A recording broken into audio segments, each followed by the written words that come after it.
Hello everyone, welcome to my channel.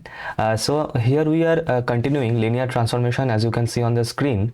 And अभी तक we have covered 2 lectures from linear transformation. जो first video था उसमें I have discussed कि what is a linear transformation and how to check और prove transformation is linear और not. और उसमें हम लोगों ने 2 चीज़ किया है, दैट इज़ एक तो अगर ट्रांसफॉर्मेशन है तो वो linear कैसे प्रूव करना है, that you have seen. And we have also seen कि if transformation is not linear तो मतलब डिस्प्रूव कैसे करना है. So both the things we have done. और उसके लिए जितने भी प्रीवियस ईयर का क्वेश्चन है, बिल्कुल लेटेस्ट ईयर का क्वेश्चंस भी मैंने उसमें करा है, दैट इज 2022-23 पेपर. तो ज़रूर देखना वो वाला वीडियो सो दैट ये लीनियर ट्रांसफॉर्मेशन का जो बेसिक है that will be cleared.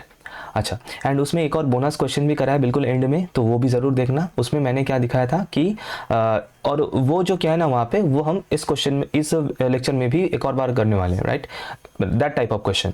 But उसमें जो क्वेश्चन था वो थोड़ा सा वी कैन से कि like elder brother of the question that we are going to see in this video.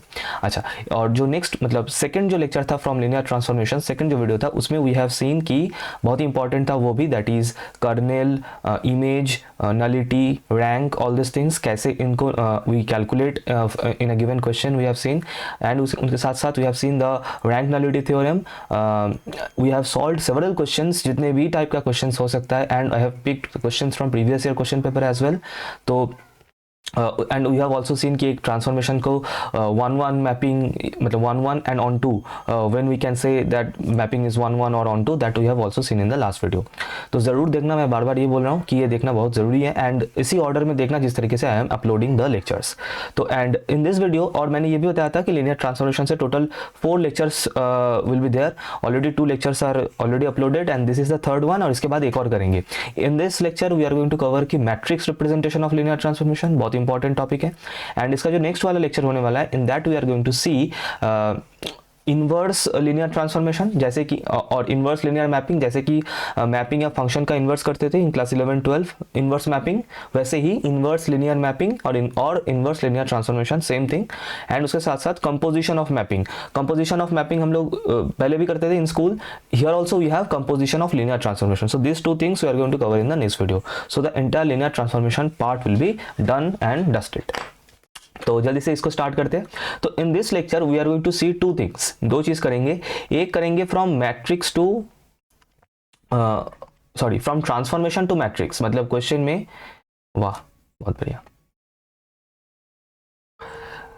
Question में ट्रांसफॉर्मेशन गिवन रहेगा. जैसे कि ये वाला क्वेश्चन है, नीचे यू कैन सी क्वेश्चन में transformation will be given and we have to find the corresponding matrix of that linear transformation. ये एक टाइप हो गया, this is one category. And इसका जो ऑपोजिट वाला है वो भी करेंगे, दैट इज क्वेश्चन में मैट्रिक्स गिवन रहेगा and from that given matrix we have to find the definition of the transformation. तो दोनों ही we are going to cover in one single video. और बहुत ही इंपॉर्टेंट है, बहुत ही सिंपल इजी है, कुछ स्टेप्स है एंड अकॉर्डिंग टू दो steps we have to solve it, right. तो जल्दी से स्टार्ट करते हैं विद दिस पर्टिकुलर क्वेश्चन. ये भी बिल्कुल हलवा क्वेश्चन है, इजी क्वेश्चन है, लेकिन ये क्वेश्चन आता है फॉर 5 मार्क्स, है ना. 5 मार्क्स के लिए क्वेश्चन आता है, और मुझे लगता है इस साल तो this is going to be the most important topic, क्योंकि लास्ट ईयर का जो पेपर हुआ था फर्स्ट ईयर बीटेक का, उसमें एक भी क्वेश्चन नहीं आया था. AIML IoT का जो थर्ड सेमेस्टर का पेपर हुआ था लीनियर अलजेब्रा, उसमें तब भी क्वेश्चन था फ्रॉम लीनियर ट्रांसफॉर्मेशन, और जो है बिल्कुल सही क्वेश्चंस था, और इस साल भी आएगा. But for first year BTech students this is going to be the most important part. अच्छा, क्वेश्चन पढ़ लेते हैं. So we have a linear transformation और लीनियर मैपिंग, सेम चीज that I have discussed in the very first video. T such that r³ to r², मतलब domain है, domain vector space is r³ and codomain vector space is r². और जो definition मतलब जो transformation का जो definition है वो कैसे डिफाइंड है, it is given as T of xyz. हमें पता है xyz, हम लोग यहाँ पे xyz क्यों है, because this we take from the r³ vector space, that is the domain वाला vector space. And here we can see, देखो exactly 2 component is there, 1 component and second component. वो क्यों है, क्योंकि this component is this component belongs to the codomain vector space that is r². तो obviously r² का कोई भी member ordered pair जैसा दिखता है, पेयर होता है ना, सिर्फ 2 components is there. So this is the things. Again I am not discussing all this things because बहुत बार हम लोग ये सब बात कर चुके हैं इन द प्रीवियस वीडियोस. तो I hope you are keeping this sequence, so and you will be able to understand the things easily.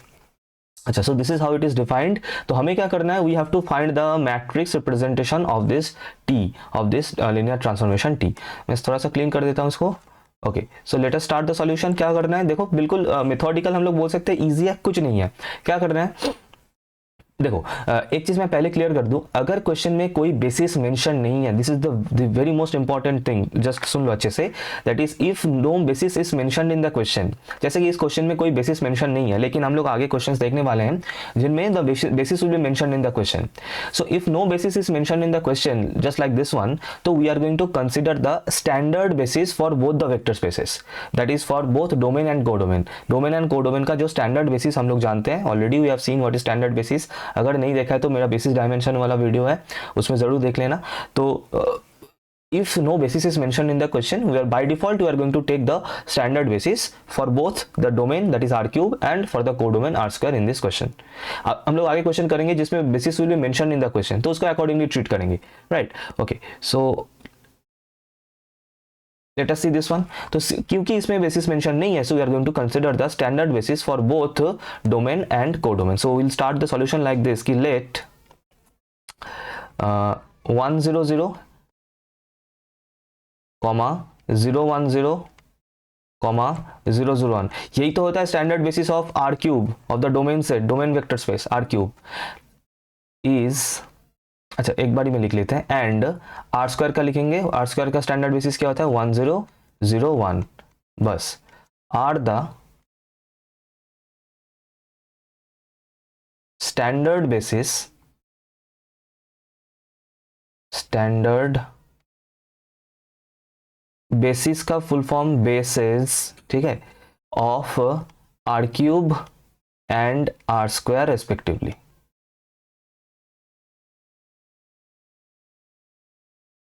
This is the first step done. अब क्या करना है देखो, अब ये जो बेसिस का जो वेक्टर्स है, इनका जो ट्रांसफॉर्मेशंस होगा यूजिंग दिस डेफिनेशन, वो निकाल लेना है। दैट इज नाउ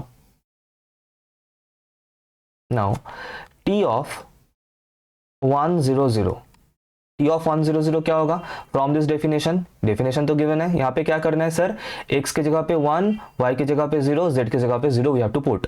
तो यहाँ पर भी सेम होगा, x के जगह पे 1, y के जगह पे 0, z के जगह पे 0, and also in this component x equals to 1, y equals to 0, z equals to 0। So if you put what we are getting 3, 1, yes or no, as simple as that. Similarly we can calculate t 0 1 0 and we can calculate t 0 0। Video को pause करो, खुद से try करो, find the values and verify with me. तो 0 1 0 क्या आ जाएगा, you will gate -2, -3 and this will be 1, -2। I hope it is clear everyone, कोई प्रॉब्लम नहीं है। अब क्या करना है, चलो आगे देखते हैं। अब what we have to do, now we have to represent this vectors, मतलब ये जो ट्रांसफॉर्मेशन वाला वेक्टर्स मिला है ना, इनको we have to represent as a standard, as a linear combination of the standard basis of the codomain vector. मतलब ये 3 1 को लिखना है as a linear combination of the basis of the codomain vector, as a linear combination. अब ये linear combination क्या है, that I have already explained in the video of linear combination, already uploaded on my channel, जरूर देख लेना कैसे कोई भी वेक्टर को हम लोग किसी भी दूसरे तीसरे वेक्टर्स के लीनियर कॉम्बिनेशन के फॉर्म में लिख सकते हैं। That is very important. So now this what we have to do. तो यहाँ पे इसका कोएफिशिएंट क्या, यहाँ पे क्या कोएफिशिएंट होगा और यहाँ पे क्या कोएफिशिएंट होगा, क्या पाने के लिए, टू गेट 3 1, तो obviously we have to multiply this 1 0 by 3 and this 0 1 by 1 to get 3 1, as simple as that. Similarly इसको भी करना है एंड इसको भी करना है। वीडियो को पॉज करो, खुद से ट्राई करो। 1 0 प्लस 0 1, इनके लीनियर कॉम्बिनेशन के फॉर्म में we have to express this vectors, we have to express these vectors. तो -2, 3 पाने के लिए there should be -2, there should be -3 and here should be 1 and here should be -2. I hope it is clear everyone. कोई problem है, बिल्कुल हलवा है यहाँ तक, ऐसा कोई भी मुश्किल काम हम लोगों ने नहीं किया है, बस इतना ही करना है। यहाँ तक कर लिया तो मैट्रिक्स बन जाएगा, एक स्टेप और करना है, दैट्स इट। अब क्या करना है, तो जो फर्स्ट वेक्टर है दैट इज 3 1 का जो रिप्रेजेंटेशन है, उनका जो कोएफिशिएंट्स है 3 1 1, उसको उन कोएफिशिएंट्स को लिखना है कलम में टू गेट द मैट्रिक्स। देखो कैसे करना है, मैं एक्सप्लेन कर देता हूँ। देखो तो now we can directly write like this कि therefore the required matrix, therefore the required matrix, A नाम देते हैं इसको, ए इक्वल्स टू, कैसे लिखना है, सिंपल, फर्स्ट वेक्टर का जो कोएफिशिएंट्स है दैट इज 3 and 1 हो जाएगा first column of the matrix, second vector का जो कोएफिशिएंट्स है दैट इज -2 and -3, दो यहाँ पे ना इसको ब्रैकेट में लिखना, अच्छा एक सेकेंड, एक सेकेंड, हाँ अब ठीक है, इसको ब्रैकेट में लिखना वरना ये प्लस और माइनस अच्छा नहीं लगता। अच्छा तो ये दोनों जो है -2 and -3 है ना, -2 and -3 ये हो जाएगा मेरा second column, and similarly 1 and -2 ये हो जाएगा मेरा third column, and we have got our required matrix, that's it, बस इतना करना था।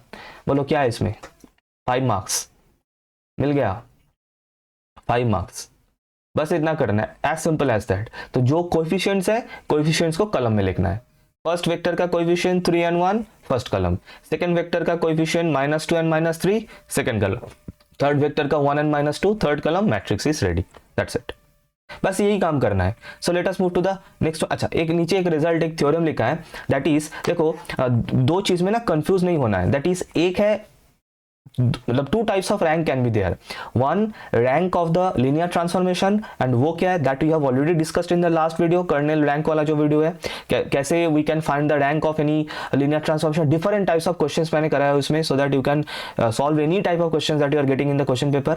एक तो हो गया रैंक ऑफ टी मतलब rank of the linear transformation, और एक हो गया इस मैट्रिक्स का रैंक मतलब ये जो लीनियर ट्रांसफॉर्मेशन का कॉरेस्पॉन्डिंग जो मैट्रिक्स है उसका रैंक। तो द थिंग मतलब द थ्योरम इज सेइंग कि let T such that V to W be a linear transformation represented by a matrix A, जैसे कि इस क्वेश्चन में हम लोगों ने किया है, where V and W are finite dimensional vector spaces, मैं बीच में आ रहा हूँ तो वहाँ पे डायमेंशनल लिखा है, finite dimensional vector spaces, then rank of T is equals to rank of A। इसका मतलब ऐसे हम लोग अगर रैंक मतलब मैट्रिक्स निकाल सकते हैं ना, एंड इस मैट्रिक्स का अगर हम लोग रैंक निकालेंगे तो आई गेस इसका रैंक 2 ही आएगा, एंड अगर हम लोग ये जो लीनियर ट्रांसफॉर्मेशन है इसका भी रैंक निकालेंगे उसका रैंक भी 2 आएगा। So the point or the theorem is saying कि the rank of the linear transformation and the rank of the matrix that we are getting from the linear transformation, उन दोनों का रैंक सेम इक्वल होगा हमेशा, and you can verify this for this particular transformation also। Clear है? चलो तो ये question you can expect in 1 mark, और मे बी कोई ब्रॉड क्वेश्चन सॉल्व करने के लिए भी काम आ जाए। सो this is a very important theorem, very important result, तो इसको जरूर ध्यान रखना। चलो चलते हैं नेक्स्ट क्वेश्चन में। अच्छा नेक्स्ट क्वेश्चन क्या है? अच्छा 2019 का क्वेश्चन है यहाँ पे, ठीक है। क्वेश्चन को पहले ध्यान से पढ़ो। What is written? It is written की टी इज अ, मैं थोड़ा सा चेंज कर लूँ वरना नहीं दिखेगा शायद, हाँ, T is a linear transformation R square into itself, मतलब बेसिकली क्या लिखा है इसमें ना, थोड़ा सा बातों का खेल है और कुछ नहीं। T such that R square to R square है ना, मतलब डोमेन भी आर स्क्वायर है, कोडोमेन भी आर स्क्वायर है। लास्ट क्वेश्चन में डोमेन आर क्यूब था, कोडोमेन आर स्क्वायर था, इसमें दोनों ही आर स्क्वायर है। अच्छा एंड दैट मैप्स 1 1 1 1 को मैप करता है -2,3 पे, एंड 1 -1 को मैप करता है 4,5 पे। कुछ इस तरीके से ट्रांसफॉर्मेशन गिवन है। Determine the matrix representation of T with respect to the basis this. ठीक है, तो यहाँ पे ना ये जो क्वेश्चन गिवन है बहुत प्यारा क्वेश्चन है, बहुत ही अच्छा क्वेश्चन है, और इस तरीके का क्वेश्चन ही एक्सपेक्टेड है।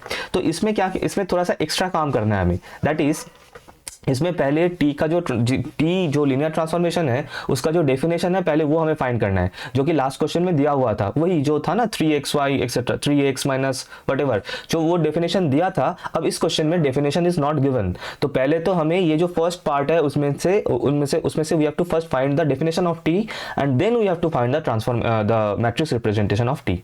तो चलो सॉल्व करते हैं, इतना कोई प्रॉब्लम वाली बात तो है नहीं, आराम से हो जाएगा। चलो अच्छा, वैसे वही मैं बता रहा था कि इसको कैसे करते हैं ना, दिस टाइप ऑफ क्वेश्चन, इसे बड़ा वाला that is T such that R cube to R cube वाला question we have solved in the very first video में भी किया है, ऑफ लीनियर ट्रांसफॉर्मेशन का जो लेक्चर 1 है उसमें भी किया है, लेक्चर 2 में भी किया है एक दिस टाइप ऑफ क्वेश्चन। तो अगर नहीं देखा है पहले वो देख सकते हो, then you come back to this one, ताकि इसको तुम खुद से सॉल्व कर पाओगे। If you are seeing this for the first time, पहले अगर वो दोनों देख लिया होगा तो ये तो वैसे भी कर लोगे। तो इसको कैसे करना है, तो चलते हैं सॉल्यूशन पे, let us see the solution.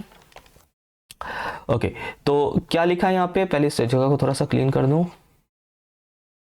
बाकी तो ठीक है। चलो अच्छा, तो क्या गिवन है कि जो लीनियर ट्रांसफॉर्मेशन है T such that R square to R square, ये कर क्या रहा है, ये ना इस 1 1 को मैप कर रहा है -2,3 पे। इसका मतलब क्या है, देखो इस मतलब भी थोड़ा सा समझना भी चाहिए कि ये मेरा डोमेन सेट है और ये मेरा कोडोमेन सेट है। बीच में टी जो है ना इस सेट का मतलब इस वेक्टर स्पेस का जो वेक्टर्स है उसको उस राइट हैंड साइड वाले वेक्टर स्पेस पे लेके जा रहा है।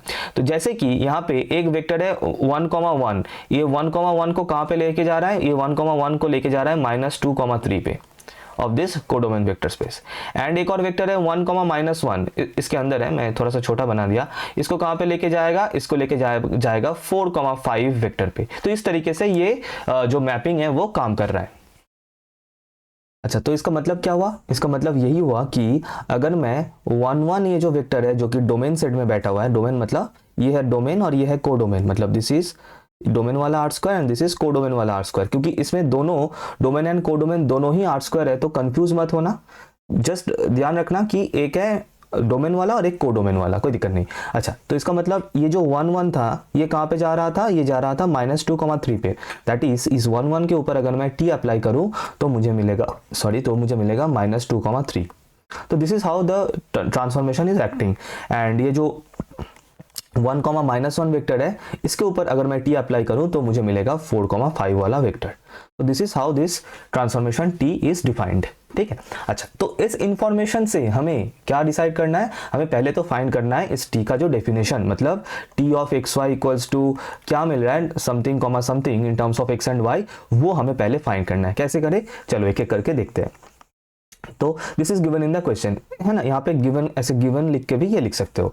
सो नाउ उसके बाद लिखना, नीचे लिख सकते हो, मैं यहाँ पे साइड में लिख रहा हूँ ना, you can write here also. Now let x comma y, now let x comma y belongs to R square. ये कौन सा आर स्क्वायर है, दिस इज द डोमेन वाला आर स्क्वायर, मतलब लेफ्ट हैंड साइड वाला आर स्क्वायर। अच्छा, now अब एक चीज ध्यान रखना, अब इस एक्स वाई को मैं लिख सकता हूं as a linear combination of these two vectors. क्यों, क्योंकि समझना अच्छे से समझना, ये जो है ये आर स्क्वायर जो है ना, दिस इज डोमेन वाला आर स्क्वायर। इस डोमेन वाला आर स्क्वायर में दो वेक्टर मेरे पास ऑलरेडी गिवन है क्वेश्चन में, एक है 1,1 और एक है 1-1। अब इसी वेक्टर स्पेस में, इस डोमेन वाला वेक्टर स्पेस में मैंने एक एक्स वाई वेक्टर लिया है। ठीक है, एंड मैं ये बोल रहा हूं कि मैं इस एक्स वाई वेक्टर को मैं लिख सकता हूं as a linear combination of this 1,1 and 1,-1। और ये मैं कैसे बोल सकता हूं, ये मैं बोल सकता हूं फॉर टू रीजन्स, और उन टू रीजन्स को कंबाइन करके for one reason I can also say, and that is what, that is कि क्योंकि ये 1,1 और -1 ये दोनों जो वेक्टर है इन आर स्क्वायर, कौन कौन, 1,1 एंड 1,-1, ये जो दोनों वेक्टर है of R square, this undoubtedly is a basis of R square, is a basis of R square. क्यों, वैसे तो सिर्फ लीनियर स्पैन मतलब क्या बोलते हैं, स्पैनिंग वाला वेक्टर स्पैनिंग सेट होने से ही हो जाता, but I am just extending the concept, क्योंकि ये दोनों वेक्टर जो है, मतलब द पॉइंट इज आर, मतलब these two vectors are linearly independent undoubtedly. और वो कैसे पता चल रहा है, और ये पता करने के लिए the video is already there, linear combination वाला वीडियो जिसमें लीनियर डिपेंडेंस इंडिपेंडेंस के बारे में I have discussed. The point is I can not express 1,1 as a scalar multiple of 1,-1, कभी नहीं कर सकते। We can not find any scalar, मतलब कोई भी रियल नंबर हम लोग यहाँ पे पुट नहीं कर सकते ना, so that I can equate this to, left hand side equals to RHS कर सकूं। So that means these two vectors are linearly independent, and not only that, these two vectors generates the vector space R square। तो जिन्होंने पढ़ा है मेरा basis वाला, basis dimension वाला video जिन्होंने भी देखा है, I think this is clear to them, right. तो इसका मतलब since this is a basis, so I can express any vector of this vector space such as XY as a linear combination of these two vectors. ठीक है। अच्छा, अब मुझे पता नहीं एग्जैक्टली कि यहाँ पे कौन से दोनों कौन सा दो यहाँ पे कोएफिशिएंट्स होगा, C1 C2 का वैल्यू क्या होगा, and that is what we have to calculate. तो मैं फिलहाल क्या करूंगा कि नाउ, यहाँ पे हम लोगों ने नाउ लिखा था ना, यहाँ पे एक काम करता हूँ ना, ऑल्सो लेट कर देता हूँ, also let this xy equals to C1 into this and C2 into this, where C1, C2 belongs to R, कोई भी real number, any two real numbers. अभी हम लोगों का काम क्या है, that is we have to find the values of this two C1 and C2। वो कैसे, देखो पहले तो एक देखो, ये जो C1 है ये अंदर मल्टीप्लाई हो जाएगा इस वेक्टर के, तो क्या हो जाएगा sir, C1, C1, sorry C1 होगा, प्लस ये C2 इस वेक्टर के अंदर मल्टीप्लाई हो जाएगा, so will get C2 comma minus C2। सही है। अब इन दोनों वेक्टर्स को ऐड करना है, और वो ऐड कैसे होगा, कंपोनेंट वाइज, इसका x कंपोनेंट के साथ इसका x कंपोनेंट ऐड होगा। सो क्या बनेगा यहाँ पे C1 प्लस C2, कॉमा है बीच में, कॉमा है बहुत बढ़िया, और फिर C1 के साथ मतलब y कंपोनेंट के साथ y component, that is C1 minus C2। और लेफ्ट हैंड साइड में क्या था, x comma y, left hand side में क्या था, x कॉमा y। सर अब करना क्या है, now we can compare this to, मतलब LHS और RHS को कंपेयर कर सकता हूँ। कंपेयर करके दिख रहा, क्या दिख रहा है sir, x equals to this C1 plus C2 and this y equals to C1 minus C2, y equals to C1 minus C2। तो हम लिख सकता हूँ therefore x equals to C1 plus C2 and y equals to C1 minus C2। अब मेरा काम क्या है सर, अब मेरा काम यही है कि C1 एंड C2 का वैल्यू मुझे निकालना है इन terms of x and y, that is C1 और C2 को मुझे रिप्रेजेंट करना है एक्स वाई के टर्म्स में। और वो कैसे होगा, अच्छा पहले तो इन दो, बस कुछ नहीं करना है, चाहो तो इस दोनों इक्वेशन को नाम दे दो 1 एंड 2। तो दो काम करो, एक तो करो 1 प्लस 2 और दूसरा करो 1 माइनस 2, तो दोनों C1 C2 का वैल्यू आ जाएगा इन terms of x and y, in terms of x and y। और वो करने से क्या आएगा, अगर दोनों को ऐड कर दोगे, है ना, if you do 1 plus 2 then you will get, I guess C1 equals to आ जाएगा x plus y by 2। If you simplify it, I hope you will get this thing. And if you subtract 1 and 2, अगर दोनों को minus करोगे तो आ जाएगा C2 equals to x minus y by 2, if I am not wrong. ये दोनों आएगा the values as C1 and C2। सही है, C2 is x minus y by 2 and C1 is x plus y by 2। बहुत बढ़िया, सही है। अच्छा अब देखो, इसका मतलब दिस रिप्रेजेंटेशन, ये जहां से हम लोगों ने स्टार्ट किया था, मैं इसको थोड़ा सा मार्क कर दूं, ये जो रिप्रेजेंटेशन जहां से हम लोगों ने स्टार्ट किया था, ये पिंक वाला जो रिप्रेजेंटेशन, यहाँ पे C1 C2 का वैल्यू मुझे मिल चुका है, यहाँ पे C1 C2 का वैल्यू मुझे मिल चुका है, और इस वैल्यू को अभी हम लोग यहाँ पे लिखने वाले हैं। So finally what we are getting, therefore यहाँ पे लिखता हूँ, ठीक है। उसके बाद यहाँ पे you can continue, you can right all the things, एक के बाद एक नीचे लिखना। मुझे जहाँ पे जगह मिल रहा है मैं वहीं पे लिख रहा हूँ और कुछ नहीं। तो अभी इससे मैं इसको फिर से यहाँ पे लिख रहा हूँ, ठीक है, जो पिंक मार्क है उसको, that is we can write कि therefore x, y equals to C1 का वैल्यू क्या मिला है सर। अच्छा वैल्यू बाद में पुट करेंगे, पहले काम करते हैं ना, अच्छा पहले इसको फिर से एक बार लिख लेते हैं, C1 into 1,1 plus C2 into 1, minus 1। अब क्या करना है, अभी इस एक्सप्रेशन में, मतलब ये जो इक्वेशन हमें अभी हम लोगों ने लिखा है ना, इसमें बोथ साइड हम लोग t अप्लाई करेंगे, दोनों साइड के ऊपर t अप्लाई कर देंगे। So t of x, y equals to t of this entire thing, मतलब C1 into 1,1 plus C2 into 1, minus 1। अब क्या होगा सर, अब ड्यू टू लीनियरिटी प्रॉपर्टी, इसका नेक्स्ट स्टेप हम लोग लिख सकते हैं, ड्यू टू लीनियरिटी प्रॉपर्टी क्या लिख सकते हैं sir, C1 into t of 1,1 plus C2 into T of 1, minus 1। और ये कैसे हो रहा है, यही तो था लीनियरिटी प्रॉपर्टी। क्या होता है, मैंने क्या बताया था, बीच में जो प्लस या माइनस साइन है उससे ब्रेक हो जाता है, एंड जो कॉन्स्टेंट्स होता है C1 C2 वगैरह वो ट्रांसफॉर्मेशन के बाहर चला जाता है। यही तो था। If you remember the very first, अगर नहीं समझा तो लीनियर ट्रांसफॉर्मेशन का जो फर्स्ट लेक्चर है वो जरूर देख लेना, उसमें आई हैव एक्सप्रेस्ड दिस कि suppose T of C1 alpha plus C2 beta, इसको we can write as C1 into T alpha plus C2 into T beta. और ये जो अल्फा बीटा है, अल्फा क्या है यहाँ पे 1,1, बीटा क्या है 1, माइनस 1। लिख सकते हैं, बिल्कुल लिख सकते हैं, क्यों नहीं लिख सकते। अच्छा नेक्स्ट स्टेप क्या करेंगे, चलो देखते हैं नेक्स्ट स्टेप। उसके पहले इस जगह को थोड़ा सा मैं क्लीन कर लेता हूँ, क्योंकि फिलहाल तो ये मुझे नहीं चाहिए। अच्छा दूसरा ये भी नहीं चाहिए। चलो इसको आगे बढ़ाते हैं, कैलकुलेशन को इक्वल्स टू, देखो C1 इंटू, अच्छा सर एक चीज़ कि ये जो T ऑफ 1,1 है, इस T ऑफ 1,1 का वैल्यू हम सुबह में ही हम लोग कैलकुलेट कर लिए थे, बिल्कुल फर्स्ट हाफ में हम लोग ये कैलकुलेट कर लिए थे। एक्चुअली ये क्वेश्चन में गिवन था, दैट इज -2,3। तो इस T ऑफ 1,1 के जगह पे मैं लिख सकता हूँ -2,3, क्यों नहीं लिख सकते, बिल्कुल लिख सकते हैं। एंड ये जो T ऑफ 1,1 है, इसके जगह पे I can write plus C2 into 4,5, that is already given in the question, it is already given in the question. अब इसको थोड़ा सा सिंप्लीफाई कर सकते हैं, और सिंप्लीफाई करें तो क्या मिलेगा, ये जो C1 है ये अंदर मल्टीप्लाई हो जाएगा, सो we will gate -2C1, 3C1 हो गया, फिर ब्रैकेट क्लोज, प्लस ये C2 भी अंदर मल्टीप्लाई होगा, सो what will gate 4C2, 5C2। ठीक है, चलते हैं नेक्स्ट पेज में। और ये किसके इक्वल मिला है, this is T of XY, we have got this, T of XY का ये वैल्यू हमें मिला है। चलो इसको आगे बढ़ाते हैं। तो क्या हमें मिला है, T of XY is equals to, T of XY equals to हमें मिला है -2c1, एक सेकेंड, -2c1, 3c1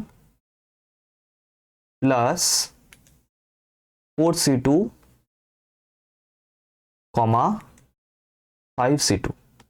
अच्छा, अब इसको ऐड करना है, और ऐड कैसे होता है हमें पता है, according to the components add होता है। मतलब इसका जो x कंपोनेंट है उसके साथ इसका x कंपोनेंट ऐड होगा, तो हमें क्या मिलेगा, -2c1 प्लस 4c2, फिर इसका जो y कंपोनेंट है इसके y कंपोनेंट के साथ ऐड होगा, so we will get 3c1 plus 5c2। So this is the calculation so far. अब क्या करेंगे यहाँ पे, so almost we are ready. Now what we are going to do, we are going to put the values of c1 and c2 here in this relation. तो c1 and c2 का कौन सा value put करेंगे sir, ये रहा, ये xy वाला जो वैल्यू हमें मिला था, दैट इज दिस टू।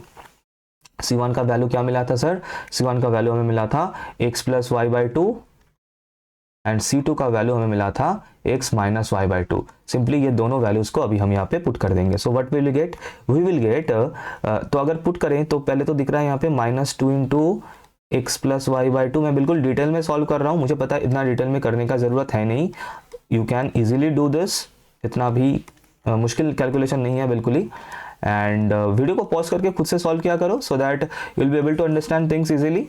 जब तक खुद से नहीं करोगे ना, तब तक हाथ में सेट नहीं होगा सॉल्यूशन, और कुछ नहीं। और इसको अगर सॉल्व करोगे properly, so you will gate, मैं डायरेक्टली लिख रहा हूँ -x, -y प्लस यहाँ से मिल रहा है सर 2x माइनस 2y, बहुत बढ़िया। और यहाँ से मिल जाएगा, अगर 1/2 को मैं कॉमन ले लूँ तो यहाँ से मिल जाएगा 3x plus 3y plus 5x minus 5y।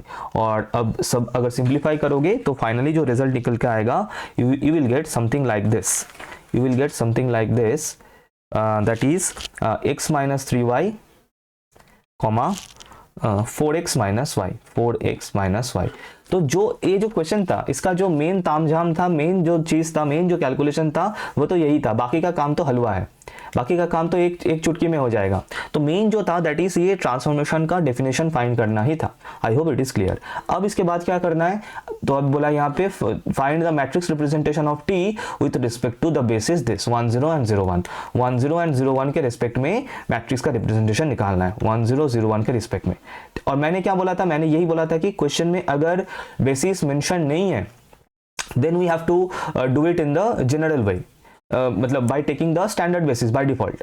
लेकिन अगर क्वेश्चन में बेसिस मेंशन है तो you have to take that basis. और यहाँ पे क्या था, just remind the things, that is यहाँ पे r² टू r² डिफाइंड था। और क्योंकि दोनों domain and codomain set same है, तो दोनों के लिए हमें यही बेसिस को पिक करना है। अब देखो यहाँ तक जो मिल गया ना, यहाँ तक तो लास्ट क्वेश्चन वाला बन गया। अब इसको खुद से ट्राई करो, मैट्रिक्स खुद निकालो, मैट्रिक्स खुद निकालो ना, क्योंकि ये तो बन गया ये वाला क्वेश्चन, ये बन चुका है। हालांकि ये मुश्किल था क्योंकि इसमें r³ टू r² था, जो हम लोगों ने बिल्कुल आसानी से कर लिया था। अब यहाँ पे r² टू r² है और हमें हमारा डेफिनेशन रेडी है। तो सिंपली अब आगे क्या करना है, देखो क्या बताया था, अब ये जो बेसिस वेक्टर्स है इनका क्या ट्रांसफॉर्मेशन होगा वो पहले लिख लेना है। दैट इज t ऑफ 1 0 क्या होगा एंड t ऑफ 0 1 क्या होगा। सर t ऑफ 1 0 क्या होगा, सिंपली यहाँ पे x के जगह पे 1 और y के जगह पे 0, x के जगह पे 1 and y will be replaced by 0, so we will get simply 1 4। Yes और no, I hope it is correct everyone. Next 0 1 क्या होगा, तो 0 will be x will be replaced by 0, y will be replaced by 1 and similarly here also. So what we'll get -1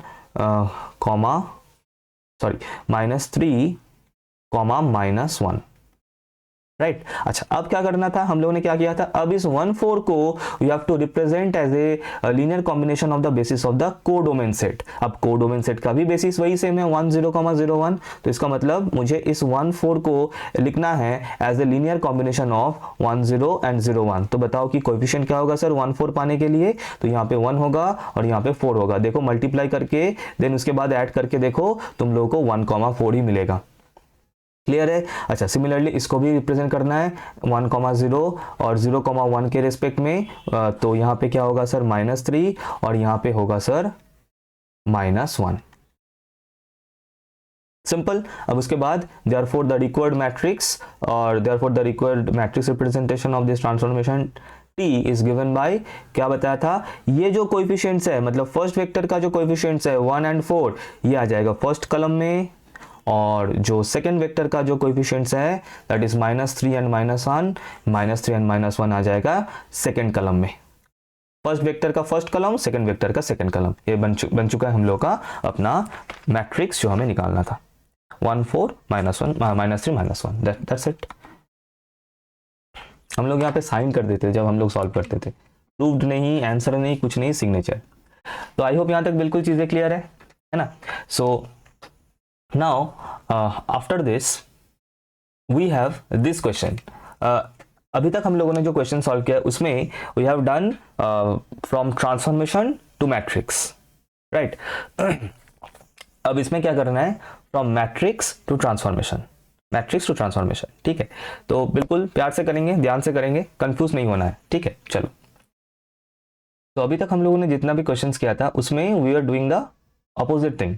इसमें देखो question में matrix is given, इसमें question में matrix दिया हुआ है और हमें ट्रांसफॉर्मेशन फाइंड करना है। We have to find the definition of T. मतलब अभी तक हम लोगों ने जो क्वेश्चन किया है उसमें the definition of T was given in the question and from that we have to find the matrix.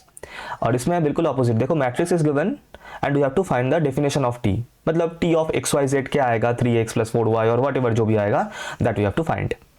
Clear है? अच्छा, अब द थिंग इज कि इसमें एक और चीज है इंटरेस्टिंग, और दैट इज, देखो मैंने ये बताया था कि अगर क्वेश्चन में बेसिस मेंशन नहीं है then we have to take the standard basis, और अगर बेसिस मेंशन है, जैसे कि जो लास्ट दोनों या फिर फर्स्ट जो क्वेश्चन किया था उसमें भी if you remember that was T of r³ to r², same था डोमेन एंड कोडोमेन, बिल्कुल जो फर्स्ट क्वेश्चन हम लोगों ने किया था। मैं एक बार दिखा देता हूँ ये वाला क्वेश्चन, हाँ ये वाला क्वेश्चन। और इसमें क्योंकि कोई बेसिस मेंशन नहीं था तो हम लोगों ने स्टैंडर्ड बेसिस को पिक किया था, है ना। लेकिन क्योंकि इस क्वेश्चन में सब कुछ मेंशन्ड है, that is basis is mentioned, so we have to take that basis only whatever is mentioned in the question.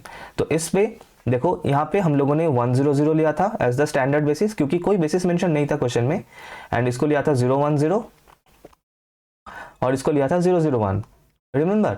और r² का भी जो स्टैंडर्ड बेसिस होता है दैट इज 10 एंड 01, यही लिया था हम लोगों ने since the basis was not mentioned in the question. But क्योंकि इस क्वेश्चन में बेसिस मेंशन्ड है तो हमें इन वेक्टर्स को लेके ही काम करना है, और वो कैसे। अच्छा, अब यहाँ पे चीज क्या, यहाँ पे बात की इंपॉर्टेंट बात क्या की, जो लास्ट जो हम लोगों ने किया था क्वेश्चन या फिर फर्स्ट वाला, उसमें we have like the transformation, the definition was given in the question, और उससे क्या था हम लोगों ने मैट्रिक्स फाइंड। लेकिन यहाँ पे उल्टा है, मैट्रिक्स गिवन है, हमें डेफिनेशन फाइंड करना है, तो ऑब्वियसली हमें बैक कैलकुलेशन करना है। और वो कैसे होगा, ये जो स्टेप हम लोगों ने किया था इस स्टेप से हम लोगों का इसका कैलकुलेशन स्टार्ट होगा। ये जो रिप्रेजेंटेशन हम लोगों ने किया था इससे हम लोगों का स्टार्ट होगा। यहाँ पे क्या किया था जरा ध्यान से देख लो एक बार, देखो जस्ट कंपेयर करना, मैं थोड़ा सा क्लीन कर दूं इस जगह को so that you will be able to compare. अच्छा, पहले तो एक चीज बता दूं कि मैं ब्लैक से लिख रहा हूं, ब्लैक वाला है ये जो क्वेश्चन अभी हम लोग कर रहे हैं। यहाँ पे क्या है, टी ऑफ फर्स्ट वेक्टर क्या है वहां पे 100 की जगह पे वहां पे 011, टी ऑफ 011 इक्वल्स टू, यहाँ पे लिख रहा हूं इक्वल्स टू, अब ये दोनों वेक्टर भी गिवन है क्वेश्चन में, एक फर्स्ट वेक्टर है मतलब r² का जो बेसिस गिवन है क्वेश्चन में, एक है 10, दूसरा है 11, 10 गिवन है, ये कुछ नहीं है, प्लस 11 गिवन है।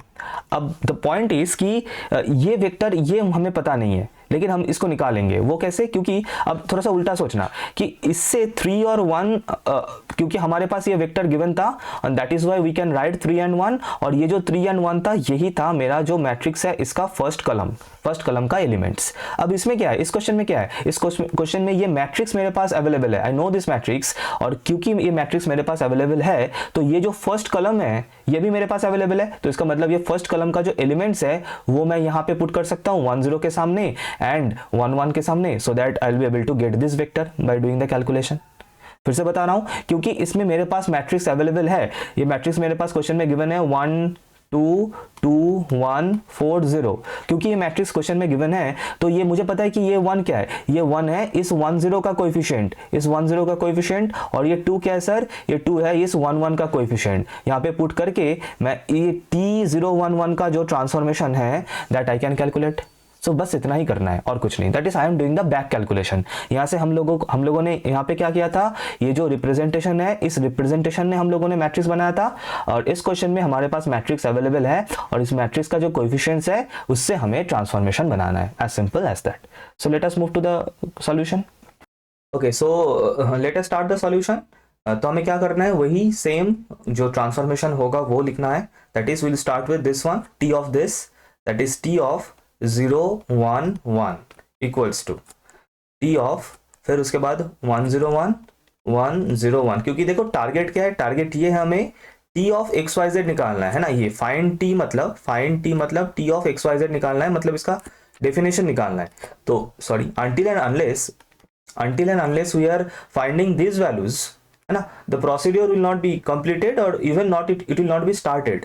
तो स्टार्ट करने के लिए पहले तो इनका जो ट्रांसफॉर्मेशन है, पहले तो हमें वो निकाल लेना है, the transformation of the given basis vectors. ठीक है, अच्छा अब वो कैसे करना है, देखो मैंने क्या बताया था, ये these are the main things, क्योंकि ये जो मैट्रिक्स क्वेश्चन में गिवन है, तो हम क्या लिख सकते हैं, क्या लिख रहे थे उसमें, that is this T of this equals to something into 1 0 plus something into 1 1, something into 1 0 plus something into 1 1, है ना। अब यहाँ पे समथिंग में क्या होगा, बिल्कुल उल्टा, उसमें हमारे पास, मतलब फर्स्ट क्वेश्चन में हमारे पास ये ट्रांसफॉर्मेशन था, और ये जो कोएफिशिएंट्स था, इन कोएफिशिएंट्स के मदद से we made the columns of the matrix. अब इसमें क्या है, हमारे पास कॉलम्स अवेलेबल है, दैट इज मैट्रिक्स अवेलेबल है, तो हमें सिंपली ये जो फर्स्ट कॉलम का जो दो एलिमेंट्स है 1 and 2, वो यहाँ पे 1 और यहाँ पे 2 पुट कर देना है, simply that's it. Similarly T of 101 का भी हमें करना है, टी ऑफ 101 का सिमिलर तरीके से, एंड सिमिलरली टी ऑफ 110 का भी हमें करना है। तो टी ऑफ 101 के लिए हमें लेना है second column, that is 2 and 1, तो यहाँ पे आ जाएगा 2, यहाँ पे आ जाएगा 1, and simply for the third column 4 0, यहाँ पे आ जाएगा 4, यहाँ पे आ जाएगा 0। ठीक है, अच्छा अब इसके बाद इस कैलकुलेशन को हम लोग कर सकते हैं, क्या होगा सर, 1 into 1 प्लस 2 into 1, मतलब यहाँ पे आ रहा है 3, कॉमा, फिर उसके बाद क्या है 1 into 0 प्लस 2 into 1, तो यहाँ पे आ रहा है 2, एज सिंपल एज दैट। फिर इसको भी कर लो, वीडियो को पॉज करो, खुद से करो। फिर क्या होगा 2 into 1 प्लस 1 into 1, मतलब 2 plus 1, मतलब यहाँ पर भी 3 आ रहा है सर। फिर यहाँ पर 2 into 0 1 into 1, तो सेकेंड कंपोनेंट में आ रहा है 1, equals to 4 into 1 0 into 1, so basically 4, and फिर उसके बाद ये आएगा 0। तो दिस वी हैव गॉट। अब यही मैं बता रहा था, this should be the very first thing that will be calculating. ये हो गया, बस आधा काम हो चुका है, और बाकी का जो भी स्टेप्स है that we have been doing. ये तो हमें देखो ये मिल गया, तो अब इसके बाद टी एक्स वाई जेड कैसे करना है we have already done in that second question. इसके पहले भी जो फर्स्ट वीडियो था लीनियर ट्रांसफॉर्मेशन का, उसमें भी हम लोग कर चुके हैं this type of question, second video में भी। तो I have been discussing this type many times already. So video को पॉज करके खुद से ट्राई करो, then you come back to the solution. ठीक है, अब इसके बाद आगे क्या करना है, वही कि let X Y Z belongs to, कहां पे, डोमेन क्या है सर, यहाँ पे R cube, then sorry, then X Y Z क्या बताया था, इसको हम लोग लिख सकते हैं as a linear combination of this basis vectors. यही तो बताया था कि बेसिस का मतलब क्या है, बेसिस का मतलब यही है कि इस बेसिस सेट में जितने भी वेक्टर्स है उनके मदद से मैं आर क्यूब का, मतलब जो कि जिस सेट का, जिस वेक्टर स्पेस का ये बेसिस है, उस वेक्टर स्पेस का किसी भी वेक्टर को as a linear combination of this vector में लिख सकता हूं। इसके बारे में अगर जानना है तो वेक्टर स्पेस का टोटल 4 वीडियोस है, simply 4 videos are there to complete the entire vector space portion. देख लेना, पूरा ये कंसेप्ट एकदम क्लियर हो जाएगा, then you will be able to understand this things और भी इजीली। तो बेसिकली एक्स वाई जेड को मैं लिख सकता हूं C1 into 0 1 1 plus C2 into 1 0 1 plus C3 into 1 1 0। ठीक है, अब इसके बाद वही सेम थोड़ा सा कैलकुलेशन करेंगे, फिर उसके बाद C1 C2 C3 का वैल्यूज निकालेंगे in terms of x Y Z. तो जल्दी से कर लेते हैं। तो क्या आएगा यहाँ से, if we multiply this and this and this, फिर उसके बाद अगर हम लोग ऐड करें तो देखो क्या हो रहा है। अच्छा पहले मैं मल्टीप्लाई करके लिख देता हूं, तो C1 into 0, तो ये तो 0 होगा, comma C1 plus C2 into 1, फिर 0 into C2। सिर्फ ये जो नंबर्स है, मतलब C1 C2 C3 है ना, उनको आई एम मल्टीप्लाई। अच्छा यहाँ पे एक चीज लिख लेना कि where C1 C2 C3 are scalars, मतलब रियल नंबर्स, स्केलर मतलब रियल नंबर्स, और C3 भी अंदर मल्टीप्लाई हो जाएगा, सो C3 0। अब सिंपली ऐड करना है। ऐड कैसे होगा, according to the components add होता है, फर्स्ट कंपोनेंट के साथ फर्स्ट कंपोनेंट। तो यहाँ पे क्या आ रहा है 0 प्लस C2 प्लस C3, मतलब simply C2 plus C3, comma इसके बाद क्या आ रहा है C1 प्लस 0 प्लस C3, तो नेक्स्ट कंपोनेंट आ रहा है C1 plus C3 and last component आएगा, एक देखो पैरिटी है, एक सिमिलैरिटी है ना, बस। तो इसके बाद we can compare, that is x equals to C2 plus C3, y equals to C1 plus C3 and z equals to C1 plus C2, compare करना है LHS और RHS। So therefore we are getting, therefore x equals to C2 plus C3, y equals to C1 plus C3, z equals to C1 plus C2। अब क्या करना है, काम क्या था, मैंने ये मतलब इतने लाइक मतलब more than 3 or 4 times we have already solved this type of question, और एक तो इसमें भी किया था, इस लेक्चर में भी शुरू में किया था, सेकंड क्वेश्चन जो था। तो अब क्या करना है, वही सेम C1 C2 C3 का वैल्यूज हमें निकालना है इन टर्म्स ऑफ XYZ, मतलब C1 C2 C3 को कन्वर्ट करना है XYZ में। कैसे करना है मैं प्रोसीजर बता देता हूँ, यू कैन डू इट, वही बचपन मतलब क्लास 5 6 7 8 का वही सॉल्यूशन वाला टेक्निक्स है, सब्स्टिट्यूशन या फिर एलिमिनेशन है ना, जो भी कर सकते हो। तो सिंपली प्रोसीजर तो यहाँ पे यही रहेगा, मैं पहले इक्वेशंस का नाम दे दूं, suppose this is equation number 1, equation number 2, equation number 3, तीनों को ऐड करना है सिंपली, एडिंग 1 and 2 and 3 मतलब 1 plus 2 plus 3। सो ऐड करने से जो आएगा, ऐड करने से you will get x plus y plus z equals to 2 into C1 plus C2 plus C3। ठीक है, तो यहां से C1 plus C2 plus C3 का वैल्यू क्या आ रहा है, C1 plus C2 plus C3, ये जो 2 है ना, ये उस साइड डिवाइड हो जाएगा, 1/2 हो जाएगा, सो 1/2 into x plus Y plus Z. अब ये जो हमें मिला है, अब इससे you can subtract any of this 1 2 and 3, किसी एक को भी सब्ट्रैक्ट कर दो। सपोज इसको नाम दे देता हूं मैं, सपोज 4, इक्वेशन नंबर 4। अब मैं कर देता हूं सिंपली 4 माइनस 1, 4 माइनस 1 कर देते हैं, तो 4 माइनस 1, 4 माइनस 2, 4 माइनस 3, कोई भी मतलब तीनों में से कोई भी कर सकते हो, and you will get the one of the variables. तो अगर मैं करूं 4 minus 1, so we will get C, सिर्फ तो मतलब इससे ये सब्ट्रैक्ट होगा तो बचेगा क्या, सिर्फ C1 का वैल्यू आ जाएगा, C1 इक्वल्स टू, और इससे माइनस x हो जाएगा, minus x। So basically we are getting half into x plus Y plus Z minus x, और इसको अगर हम लोग कैलकुलेट करें you will get something like this की half into minus x plus Y plus Z. Similarly 4 minus 2 and 4 minus 3 करने से you will get the thing. अच्छा मैं थोड़ा सा हट जाता हूँ, बीच में आ रहा हूँ, भूल गया था, चलो हट गया। अच्छा हाफ इंटू C2 आ जाएगा x minus Y plus Z, and C3 आ जाएगा, देखो z माइनस जेड हो जाएगा, है ना, हाफ इंटू एक सेकेंड, हाफ इंटू थोड़ा सा, ठीक है, half into x plus Y minus Z. तो तीनों का वैल्यू मिल चुका है, इसको सेव करके रखो, we are going to use this value in the next steps, that is.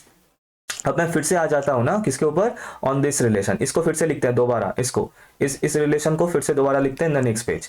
तो यहाँ पे लिखना है कि मतलब वी हैड, और this we can directly write like this कि XYZ इक्वल्स टू क्या लिखा था, C1 into 011 plus C2 into 101 plus C3 into 110 done है, ओके, इक्वल्स टू, अब क्या होगा C1 को अच्छा अब क्या करेंगे यहाँ पे, will apply T on both the sides, दोनों साइड में T अप्लाई करेंगे। So applying T on both the sides, और T अप्लाई कर दिया, तो T of XYZ equals to, इधर क्या आ जाएगा, T of this entire thing, ये पूरा लिखना है यहाँ पे, मैं नहीं लिख रहा हूँ। इसके बाद वही लीनियरिटी प्रॉपर्टी अप्लाई होगा, सो C1 कंपोनेंट्स मतलब सॉरी जो कोएफिशिएंट्स है वो बाहर चला जाता है, और बीच में जो ये जो साइंस है उन साइन से ये ब्रेक हो जाता है, सो C2 into T of 101, linearity property, the basic definition of linear transformation 110। अब द मजेदार पार्ट इज, और अब द थिंग इज कि ये जो वैल्यूज है मतलब T ऑफ 011 ये ऑलरेडी हमारे पास था, ये बिल्कुल शुरू में हम लोगों ने कैलकुलेट किया था। T of 011 is 3,2, T of 101 is 3,1 and T of 110 is 4,0, these we have already calculated। तो सिंपली यहाँ पे वैल्यूज को पुट करना है, इसके जगह पे होगा 322, फिर इसके जगह पे होगा C2 इंटू 32 और 31 and C3 into T of 110 क्या था सर, 4,0, सिंपली वैल्यूज पुट कर दिया हम लोगों ने। अब थोड़ा सा कैलकुलेशन, सो आ जाएगा 3C1 plus 3C2 plus 4C3 comma 2C1 plus C2, that's it. अब यहाँ पे ये C1 C2 C3 का जो वैल्यूज हम लोगों को मिला था, this values in terms of XYZ, in values को अभी यहाँ पे पुट कर देना है simply, and if you put the values you will gate, मैं डायरेक्टली लिख रहा हूँ, जो मिलेगा मैं डायरेक्टली लिख रहा हूँ, you will get something like this 2x plus sorry 2y plus Z comma half into minus X plus Y plus 3z that's it, बस इतना आएगा. अच्छा, so I hope like this thing is clear. तो बस इतना ही करना था हमें. We had to find this transformation only. यही ट्रांसफॉर्मेशन हमें फाइंड करना था and that is T of x Y Z का जो डेफिनेशन है that we have to find T जो मैंने बताया था. So up to this the solution is done. अब इसका एक और पार्ट भी है, as you can see on the question. इसका पार्ट क्या है कि अब ये जो पार्ट इसमें बोल रहा है कि बेसिस को थोड़ा सा चेंज कर दें इन लोगों ने. तो ये जो बेसिस था अब बोल रहा है कि अब you find the matrix find करना है, obtain the matrix of T relative to the basis. मतलब बेसिस चेंज कर दिया. जो ये बेसिस था अब हमें इस बेसिस को कंसिडर करना है, और जो आर स्क्वायर का जो बेसिस था एंड वो बेसिस को भी थोड़ा सा चेंज कर दिया उन लोगों ने, and that is 1 1 and 0 1. So basically now they are saying कि इसमें क्या करना है, we have to start with this transformation, this definition. इससे स्टार्ट करके again we have to do the opposite thing, और रेदर आई शुड से कि जो अभी तक हम लोग करते आ रहे हैं, जो फर्स्ट क्वेश्चन सेकंड क्वेश्चन में हम लोगों ने किया, जो ट्रांसफॉर्मेशन से मतलब डेफिनेशन से जो मैट्रिक्स हम लोग निकाल रहे थे ना, वो निकालने के लिए यह बोला है यहाँ पे matrix of T we have to find. That is इससे हमें स्टार्ट करना है. We have to start with this one T of x Y Z. इससे स्टार्ट करके start with this one and you find the matrix of this thing. लेकिन इसमें basis क्या consider करना है, this new basis you have to consider, this one for R cube and this one for R square. अब वो एक बार मिल जाने के बाद then obtain T of this. So that is the next part. ये ठीक है, ये है नहीं, ये हो जाएगा, इसमें कोई प्रॉब्लम है नहीं. लेकिन मेन जो फंडा है, मेन जो थिंग दैट इज कि दिस वन ये मैट्रिक्स जो फाइंड करना है फ्रॉम दिस. मैं ये होमवर्क के लिए छोड़ रहा हूँ. तो जरा कमेंट सेक्शन में do tell me the answer whatever you are getting of this matrix आपको बताना है. And that's it. तो इस वीडियो में मतलब आई हैव डिस्कस्ड कि all the kinds of question that we can get from that matrix representation part, transformation, definition to matrix to definition. I hope it is clear everyone. और मैं इस video को यहाँ तक ही रख रहा हूँ. इसके बाद there will be one last single video from this linear transformation to complete this whole segment, that is inverse of linear transformation and composition. And इस वीडियो के लिए इतना ही. Thank you everyone. मिलते हैं नेक्स्ट वीडियो में.